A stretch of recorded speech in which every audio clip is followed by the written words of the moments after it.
My name is Annie Mills. I'm 34, and I've been reliable for so long it started to feel like a personality trait instead of a choice.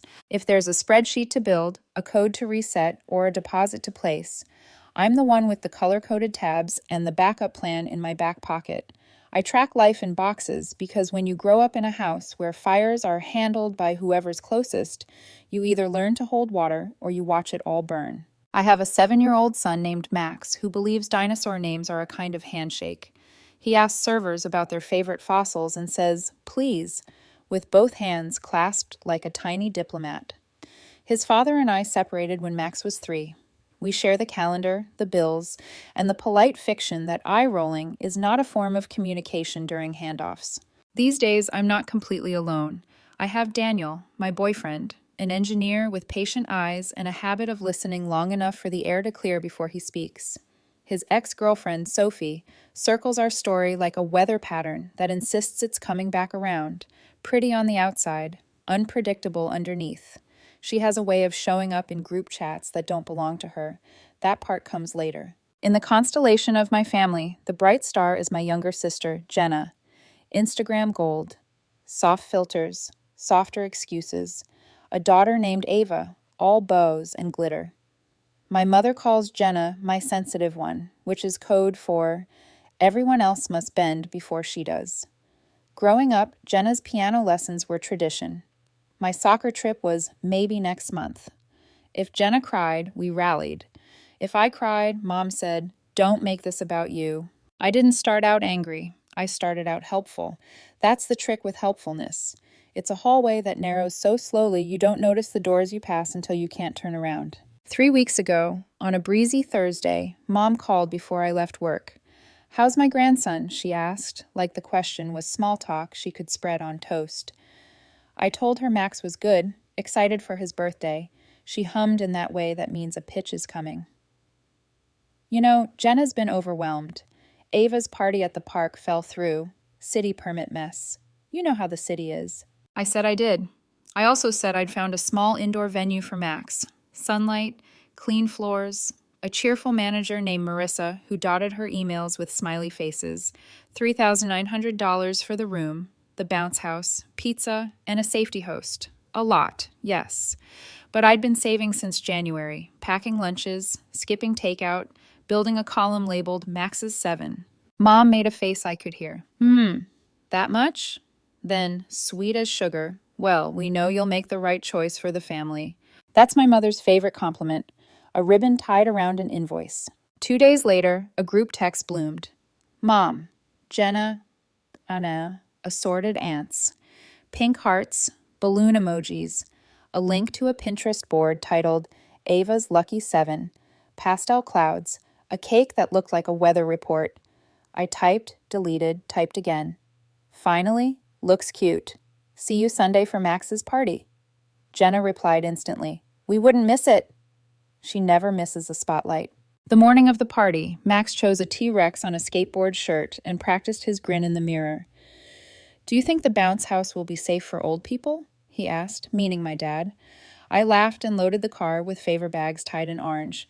Max says orange is the fastest color. We arrived early. Marissa waved. The speakers played something light. The lights were warm. I walked toward the party room with the banner I ordered. Max's 7 in blocky blue, ready to climb a chair and tug the day into place. But there was already a banner. Happy 7th, Ava. Rose gold cursive, perfectly centered, candles already lined like soldiers. A woman I didn't recognize was arranging cupcakes. She glanced up. Are you the aunt? It's amazing how fast the floor can tilt. I'm the mom, I said. Yeah. Mom appeared like she'd been waiting for her cue, clutching a gift bag big enough to hide behind. There you are, she chirped. We thought you'd understand. My mouth went dry. Understand what? She tilted her head like I'd missed something obvious. We needed the space. You already had it. Family share. Max's hand tightened around mine. It's okay, Mom, he whispered. Maybe next year. He shouldn't know that sentence. Not at 7. I didn't yell. I didn't cry. I looked at the banner, the glittering 7, the plates in careful stacks. I looked at the smaller room Mom gestured toward. Fewer windows, a carpet with ghosts of old spills. Your party can be there, she said. It's basically the same.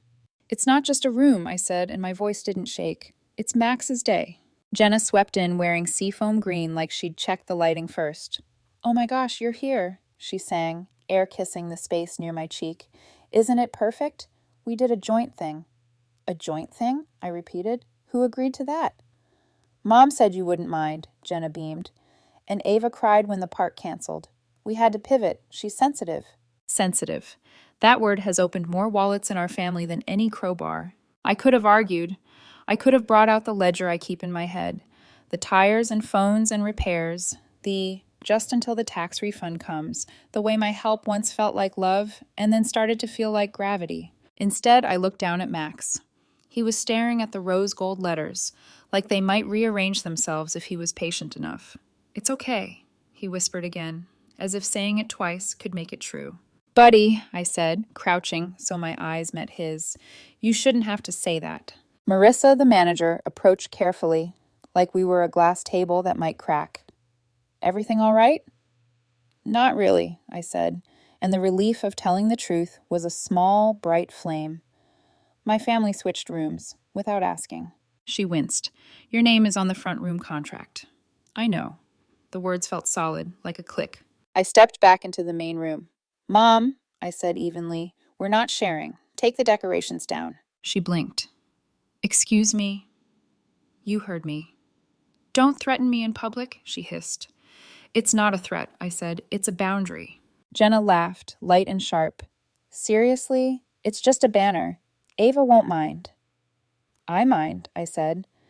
And so does Max, even if you won't let him say it. Mom used the gambit that usually ends the conversation. We thought you'd understand. You're the generous one. I nodded once. That's the problem. My help became expected, not requested. Aunt Deb popped up from behind the cupcake fortress. Is there an issue? Yes, I said, feeling the calm spread, steady and inevitable. This is my room. I paid for it. Jenna rolled her eyes. You wouldn't ruin your son's day. I'm not ruining it, I said. I'm protecting it. I asked Marissa for the contract. She brought a printed copy like a lifeline. Front room. Exclusive use. My signature right there, inked and certain. I could have forced the issue, demanded takedowns, called security. I could have dragged my child through a public tug of war so the adults could pretend they didn't know better. Instead, I took Max's hand. Come on, buddy, I said gently. Let's get some air.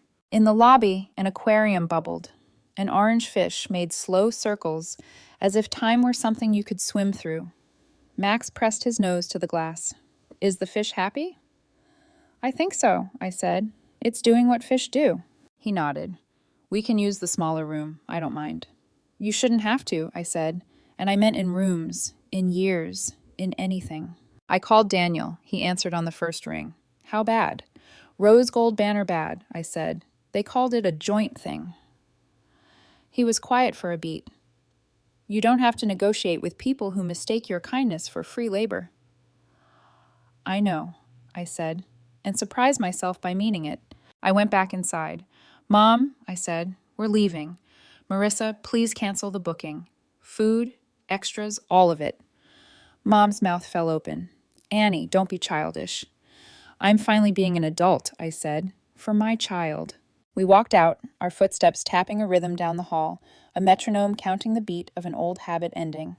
In the parking lot's warm sunlight, I buckled Max in and watched him clutch the favor bag string like it might tether him to the day we'd planned.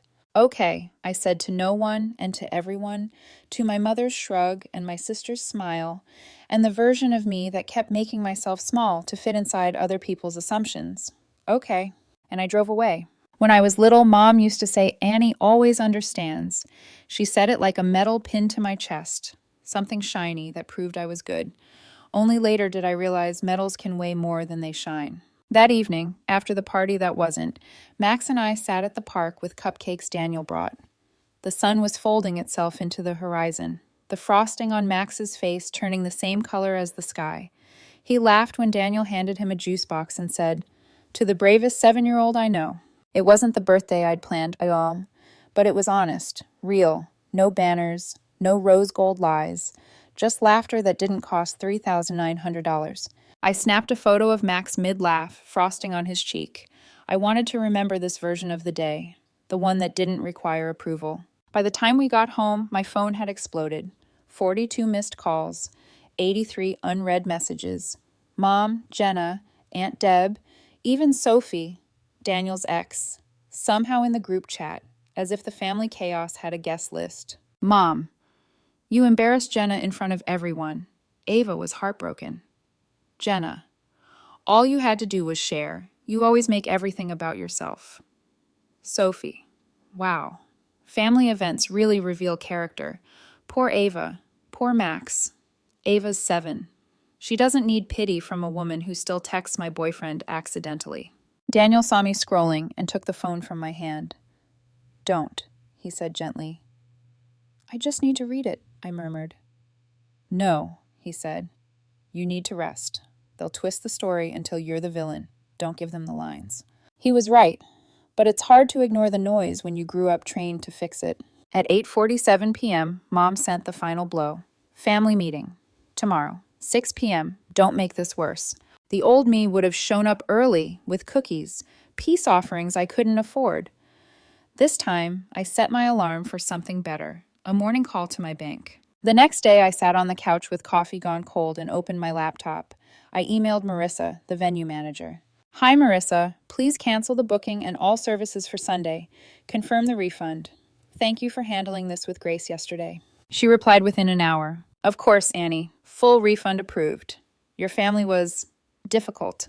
I hope your son had a good day anyway. I smiled. Difficult was generous. Then I called my card company to dispute any remaining charges. By noon, $300 was no longer a loss. It was reclaimed ground. Flashbacks arrive like flickers. Memories trying to justify themselves. When I was 10, Jenna got a new bike. Metallic purple. Streamers on the handles. I got her old one, still sticky with frog stickers that wouldn't peel. It's perfectly good, Mom said. We're not wasteful. When I was 16, I worked part-time at a grocery store to save for my school trip. Jenna wanted to go to Paris that same year. We'll find the money, Mom said. We always do. We did, because we meant me. I remember her voice back then, soft, maternal, like manipulation wrapped in honey. You're so mature for your age, Annie. You understand responsibility. That word again. Understand. It wasn't praise, it was permission. That afternoon, Daniel came by after work. He had that worried tilt in his eyebrows. You've been quiet all day, he said. Trying to figure out when understanding became a trap, I said. He sat beside me. It always was. You just didn't notice the cage until you grew too big for it. I laughed softly. I used to think helping made me good. It still does, he said, but not when it hurts you. We sat in silence until my phone buzzed again. Another text. This one from Sophie. Maybe your family wouldn't be upset if you learned to share. It's a birthday, not a bank loan. Daniel's jaw tightened. She's still watching? She always watches, I said. She just likes pretending she's part of my story. He reached for my hand, then stopped letting her write in it. At 6 p.m., the so-called family meeting began, without me. Mom's messages came one after another. We're waiting. This is childish, Annie. You're tearing this family apart. And then from Jenna. Even Dad says you took it too far. That one stung. Because Dad was the quiet one, the man who never spoke up during Mom's dramas. If he'd taken a side, it meant she'd cornered him into it. I put the phone down and said aloud, I'm not going. Daniel smiled faintly. Good. Later that night, Max sat cross-legged on the living room rug, building a Lego dinosaur. Mom, he said quietly, did Grandma and Aunt Jenna like my party? I paused. I think they wanted it to be different. Different like how? Like theirs, I said. But it's not theirs. It's yours. He nodded, pressing a blue brick into place. The park was better. Dinosaurs don't like fancy carpets anyway. I laughed. You're right. They'd scratch the floor. Then his voice softened. Mom, did I do something wrong? That question cracked something in me. I crouched beside him. Never. You did everything right. Some people just forget birthdays aren't about them. He smiled faintly, then added a tiny Lego flag to the dinosaur's back. Then we won. Yes, I thought, we did. Just not the way they expected. By midnight, I'd stopped checking my phone. The family group chat kept buzzing in the dark, a storm trying to get in through closed windows. But for the first time, I didn't rush to open the door. Instead, I wrote a short message in the chat and pinned it. Max had a wonderful birthday. Will not be attending any future family meetings. Boundaries aren't betrayal. They're self-respect. And I left the group. That night before bed, Daniel texted, "You did the right thing today. You protected your son and yourself. Proud of you, Annie." I stared at that message for a long time before replying. Thank you for not asking me to understand. Because that word, understand, had always been a leash, and for the first time in my life, I was finally walking free. The next morning, I woke to quiet. Not peace, just quiet, the kind that hums right before an aftershock. My phone, mercifully silent, sat face down on the nightstand. Max was still asleep, his hair sticking out like wild grass, one arm flung over his dinosaur plush. I watched him breathe for a while. It's strange how calm looks like safety when you've spent years earning it. By 8 the silence cracked. A new group chat had formed, this time without me, but screenshots travel fast. Jenna's post, a photo of Ava under the rose gold banner, captioned, "Sometimes people forget family means sharing." Mom commented, "Proud of you, sweetheart. Some people only think of themselves." Below that, Sophie, Daniel's ex, chimed in like she belonged there. "Ugh, I can't believe Annie would do that. Poor Max. He deserves better." Seeing her name there, in my family's drama, made my stomach twist. Sophie had no business being part of that circle, but that's what she did best. Insert herself, plant doubt, and step back like she was innocent. Daniel arrived that afternoon, holding 2 iced coffees and a quiet fury. "She messaged me," he said, sitting beside me. "Sophie?" He nodded. Sent the same photo Jenna posted. Said she's worried about how unstable things are at your house. I laughed bitterly. Unstable? Because I refused to fund a birthday heist? He set the coffees down. I blocked her. The way he said it, steady, final, made me realize how long I'd accepted noise as normal. Around noon, a text from Dad appeared. "Your mother's upset. Can you call her? Just to smooth things out." There it was again. Smooth things out, the family's favorite euphemism for fix our mess for us. I stared at the message, then typed back, "Dad, I'm not smoothing anything. This time, they can handle their own ripples." He didn't reply. That evening, I opened my laptop and started a new document. Title, Financial Disconnect Plan. Not for work, for my life. I listed everything tied to my name. Shared phone plan, streaming services, family insurance, recurring charges temporarily set up years ago. Every time I unchecked something, I felt lighter. Mom's phone line, remove. Jenna's Hulu account, remove. Auto transfer labeled Mom Groceries, cancel. Click, click, click. Every click was a boundary finally spelled in numbers. When the email confirmations started rolling in, I made a new folder for them. Proof of peace. By late afternoon, Sophie wasn't done. She uploaded a post of her own, a smug mirror selfie with the caption, "Some of us stay graceful even when others lose control." No names, of course.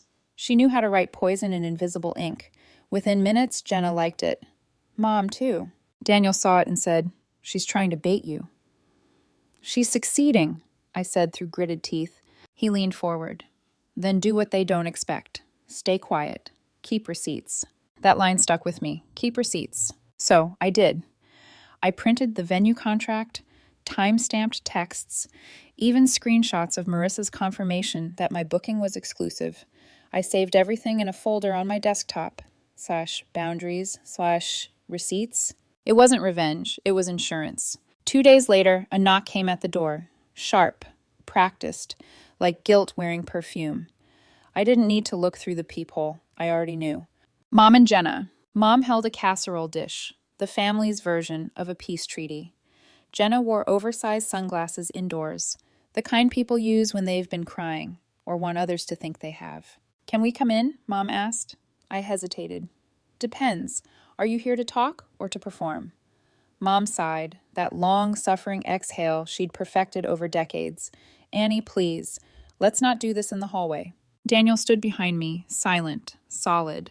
I opened the door, halfway. Mom stepped in first, setting down the dish like she was christening the space. "It's chicken pot pie, your favorite." I didn't answer. Jenna crossed her arms. "You embarrassed me in front of the whole family." "I didn't embarrass you," I said evenly. "I exposed you." Her jaw tightened. "Do you have any idea how hard it was when the park canceled? Ava cried for hours. You could have let us use that room. You already had it." I blinked. Exactly. I had it, because I paid for it. Mom stepped between us, voice dripping with righteousness. You've become cold, Annie. When did you stop caring about family? When caring meant paying for everyone else's mistakes, I said. That's when. Jenna scoffed. You always think money makes you better. No, I said. Money just stopped making me miserable. The room went still. For a second, I thought I saw Dad's shadow behind them, the ghost of a man too tired to mediate another war. Mom's tone softened, the way it always did before a guilt trip. You've changed. You used to be so generous. I'm still generous, I said, just not foolish. Her eyes narrowed. You're choosing a party over family. I'm choosing my son over dysfunction. Jenna grabbed her bag, muttering something about therapy-worthy narcissism. I almost laughed. Projection has such good timing. As they turned to leave, Mom said quietly, You'll regret pushing us away. I opened the door wider. Maybe, but I'll finally have room to breathe. They left without the casserole. That night, Daniel found me sitting on the couch, the unopened dish still on the counter. He touched my shoulder. You okay? I'm fine, I said, then paused. Actually, I'm better than fine. I'm done. Done? With proving myself, I said. With earning love by being useful. He smiled, small and proud. That's not love, Annie. That's labor. I nodded. Exactly. Before bed, I opened my proof of peace folder again. Every email, receipt, cancellation, timestamp. I printed one line from Marissa's message and pinned it to the fridge. Your name was on the front room contract. Full refund approved. A simple truth, but it felt symbolic. For once, my name was on something that stayed mine. At 10:42 p.m., a text from Dad arrived. Your mom's upset, but I understand. Just be patient with her. I smiled sadly. Be patient. The older cousin of understand. I typed back.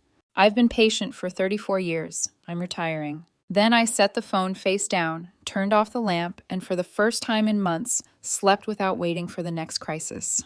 It's strange how silence feels louder after confrontation. The morning after Mom and Jenna left, the house felt like a paused movie. Too still, too neat, like someone had taken the chaos and hidden it under the rug. Max was humming quietly at the table, drawing a blue dinosaur wearing a party hat. This one's me, he said, tapping the crayon. And this one's you. You look happy now. I smiled. Do I? He nodded without looking up. You don't make your eyebrow do the mad thing anymore. That was his 7-year-old way of saying, you've stopped bracing for impact. Around 10 a.m., the phone buzzed again. A message from Mom. Family meeting tonight, 7:30. You owe your sister an apology. I stared at it for a long moment, then deleted it. Not ignored, deleted. That tiny act felt bigger than any speech I could have made. By afternoon, Daniel came over with lunch and a quiet question. Do you want to know what Sophie posted? I sighed. Do I ever? He slid his phone across the table.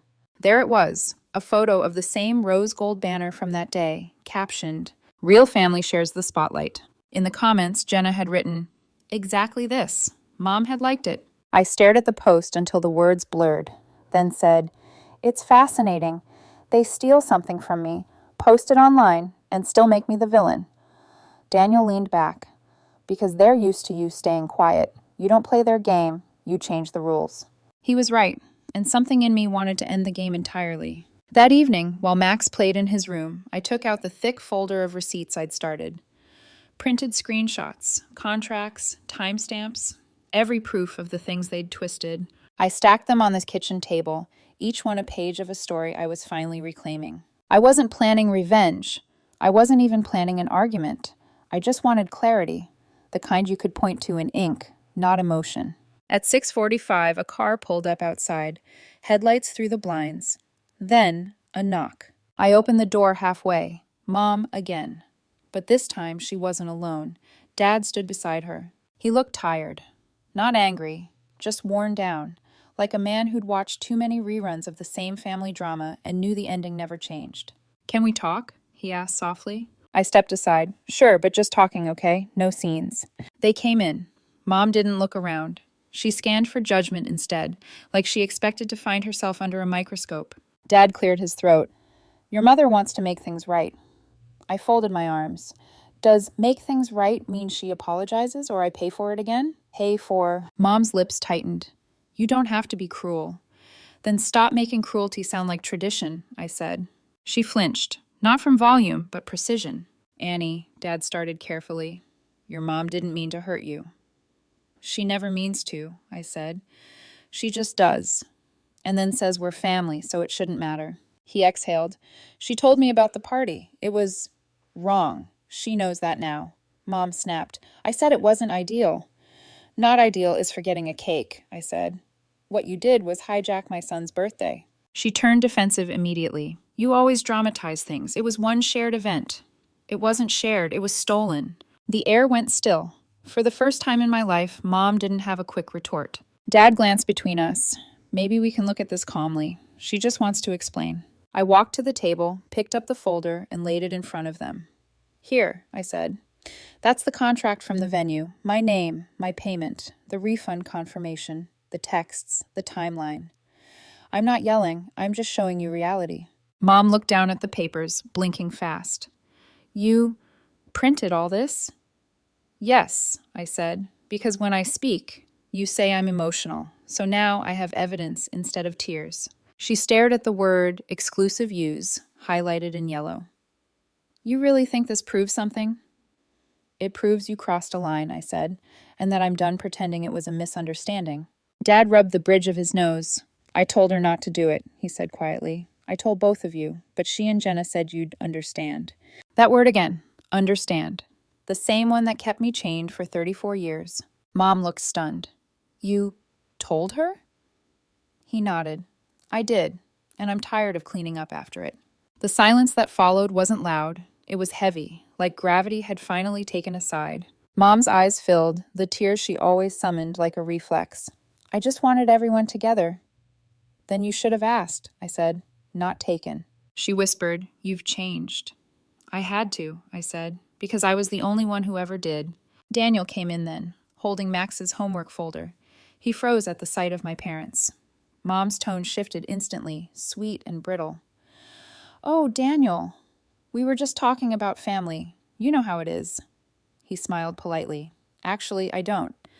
Annie and I build things on respect, not guilt. Her smile faltered. You think I guilt her? I think, he said calmly, you mistake obedience for love. Even Dad's eyebrows lifted. Mom straightened. You don't know what it's like to raise a family. You're right, Daniel said. But I know what it's like to love someone without keeping score. The words landed like a truth nobody wanted to hear out loud. After a long, tense pause, Dad stood. I'll drive her home. Mom hesitated, glancing between us. Annie, please think about coming for Thanksgiving. I will, I said. But my tone made it clear what thinking meant. When the door closed behind them, Daniel let out a breath. That was Civil War energy. I laughed quietly. Yeah, but this time I didn't lose. He nodded. You didn't even raise your voice. I didn't need to. I had proof. Later that night, I found Max's drawing still on the table. The dinosaur family, smiling under a blue banner. No rose gold, no glitter. Just us. I pinned it to the fridge, right next to the venue refund email. 2 trophies. One emotional, one financial. That was the night I realized boundaries weren't walls. They were doors. I hadn't shut my family out. I'd simply learned to lock what I paid for. The next few days felt like the quiet after a thunderstorm. Debris everywhere, but the air finally breathable. Mom didn't text. Jenna didn't post. Even Sophie went silent online. That kind of silence wasn't peace. It was strategy. I'd spent my whole life mistaking one for the other. Max noticed it too. On Wednesday morning, as I buttered toast, he asked, Is Grandma mad? I hesitated. Maybe a little. Did I make her mad?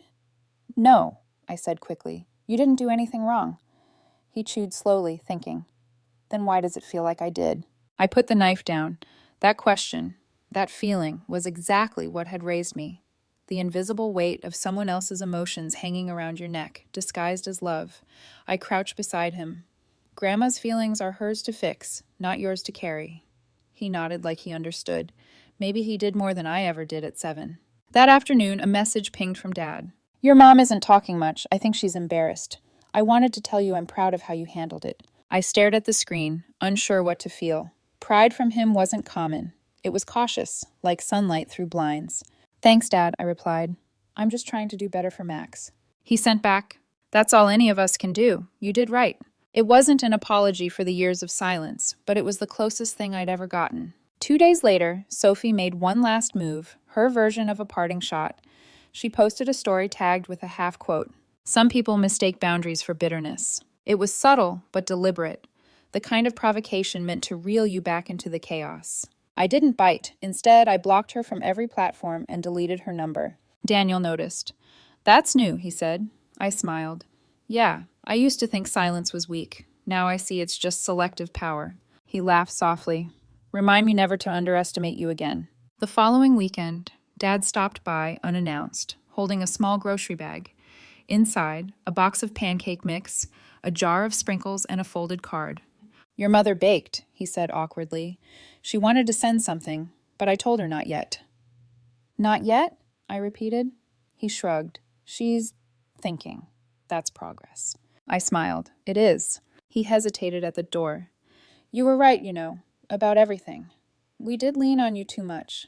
I didn't see it because it was easier not to." "That's honest," I said quietly. "Thank you." He nodded once. "Your grandpa used to say love without respect is just dependency. Took me 40 years to understand that." When he left, I stood there holding the pancake mix like it was a peace offering that actually meant something. That night, Max and I made dinner together. Pancakes for dinner, like he'd asked the week before. He poured half the sprinkles into the batter before I could stop him.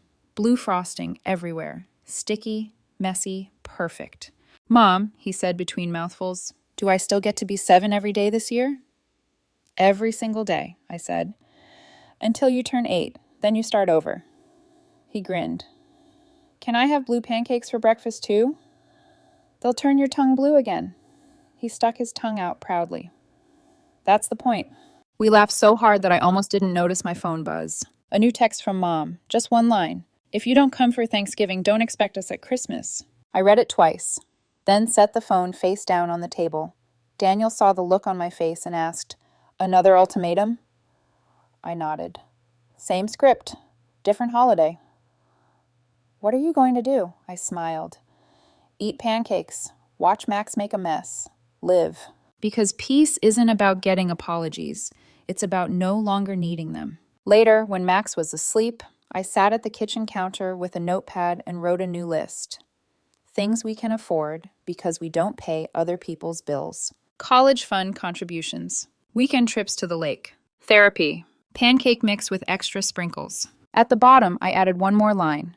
Silence that feels like freedom, not punishment. The next morning, a small envelope arrived in the mail. No return address, but I recognized the handwriting immediately. Mom's. Inside was a card. Front. Family share. Don't be a stranger. Inside. Blank, except for one photo M tucked in. Max at the park. Blue frosting on his face. She must have saved it from someone else's post. I stared at it for a moment, then tucked the card into the kitchen drawer, the same one where I keep batteries and tape. Useful things. Maybe one day we'll talk again.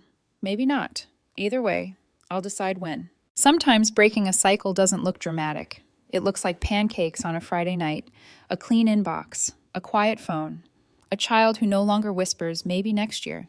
That's what healing looked like for me. Small, blue-frosted victories. Love, I realized, isn't proven through sacrifice. It's built in peace, in presence, in choosing your own table when the old one stops feeling safe. And as I rinsed the dishes and looked at Max's drawing still pinned to the fridge, a blue dinosaur smiling under a banner that read Max is 7, I whispered to myself, not bitter, not broken. I finally understand.